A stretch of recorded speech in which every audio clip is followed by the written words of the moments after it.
Salut, alors aujourd'hui on va faire une vidéo assez simple parce qu'il n'y a pas grand chose à faire sur cette culasse là. Vous verrez que c'est assez rapide, mais c'est surtout pour vous montrer les dégâts que ça peut faire quand des guides viennent battre dans la culasse.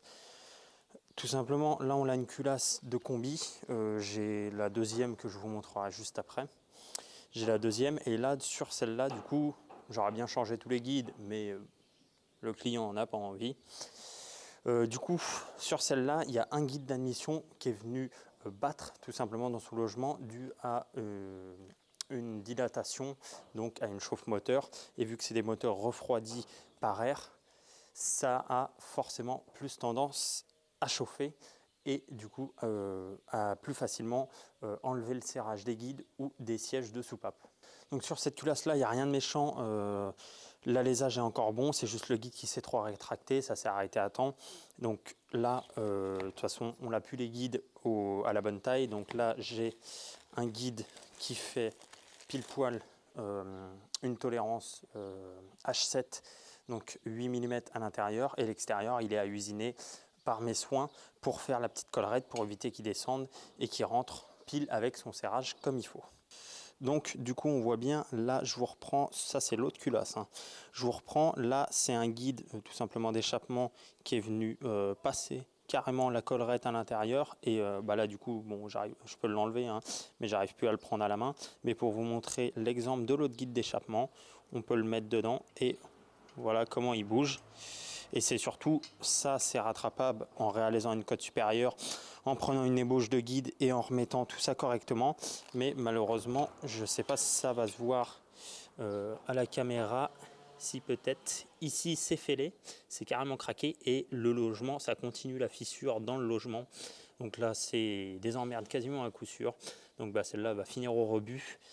Et on va s'attaquer à l'autre pour y remettre le guide. Moi, j'aurais changé tous les guides. Moi, sur cette culasse-là, j'aurais changé tous les guides parce que vu qu'il y a eu une chauffe, ça pourrait avoir tendance à faire une descente des autres guides aussi.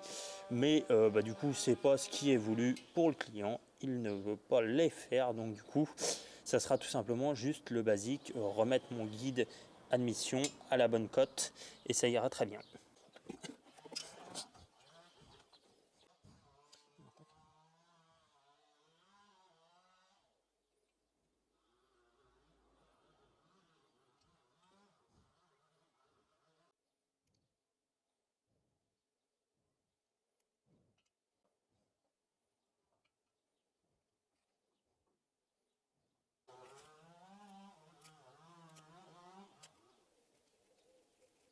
Vous avez pu le voir du coup pour mesurer tout ça, l'alésage, j'utilise une petite boule comme ça. C'est très pratique les petites boules comme ça parce qu'il y a des palmeurs 3 points.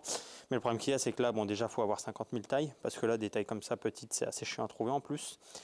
Et tout simplement, à des fois, vu qu'on mesure là sur 2 points, c'est plus précis si on a une ovalisation comparée à un 3 points. Donc c'est pour ça que je prends une petite boule comme ça se fait au feeling et ça se fait plutôt bien. On reprend la cote au pied à coulisses ou si on n'est pas sûr, on le prend au micromètre. Donc là, mon guide, il va falloir qu'il fasse tout simplement 12-15 pour être correct. Et mon épaulement, du coup, pour que ça vienne s'arrêter juste ici, il doit faire 4 mm pour tout simplement venir se poser.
Voilà mon guide.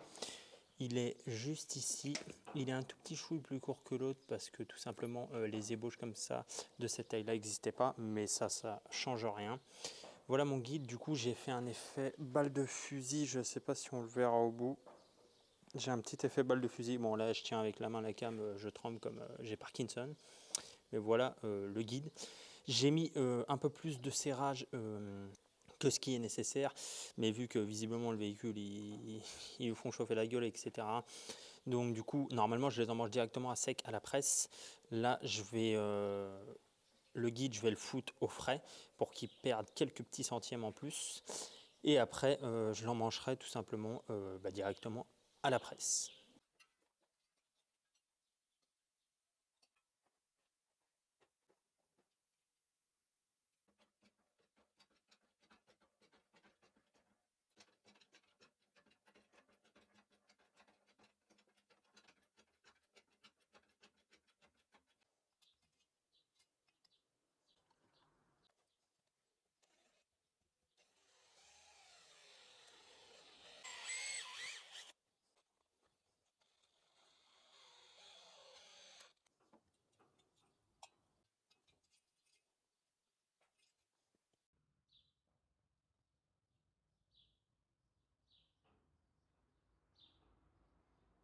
Voilà, du coup j'ai fini le guide, donc je l'ai fait plus large tout simplement parce que là-dessus il y a les joints de queue de soupape, c'est tout simplement des simples petites lèvres qui viennent coulisser le long, donc du coup on s'en fout qu'il soit plus large, et là il aura une bonne assise sur son siège, donc là on est sûr qu'il ne vienne pas glisser par la suite.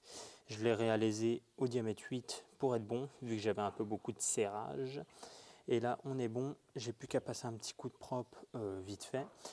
Et après, à ce niveau-là, ça sera good et on pourra le redonner au client.